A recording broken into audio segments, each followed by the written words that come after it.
اگر آپ معدے کی بیماریوں سے بچنا چاہتے ہیں تو آپ کے علم میں یہ بات ہونی چاہیے کہ ہر کھانے کے دوران کا وقفہ کم از کم 6 گھنٹے ہونا چاہیے۔ 4 گھنٹے ہمارا معدہ ہمارا سٹمک غذا کو ہضم کرنے میں لیتا ہے اور 1 گھنٹہ ان تمام فاسد اور غیر ضروری مواد کو باڈی سے نکالنے میں اسے چاہیے، اور باقی 1 گھنٹہ ہمارا سٹمک ریسٹ کرتا ہے۔ یاد رہے کہ اگر آپ اس 6 گھنٹے وقفے کو ریگولر فالو کرتے ہیں تو آپ ایک تندرست ہیں، لیکن اگر آپ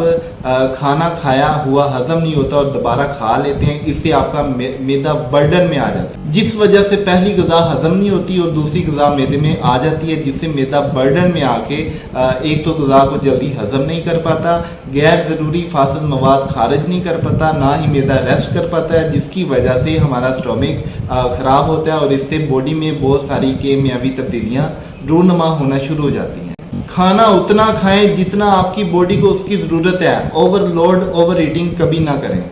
اگر 6 گھنٹے سے پہلے آپ کو بھوک لگتی ہے تو لائٹ سا ہلکا سا پھل کھائیں، کیونکہ پھل جلدی ہضم ہو جاتا ہے، اور پھل کھانے کے بعد دوبارہ بھوک لگے تو پھر آپ کھانا کھائیں۔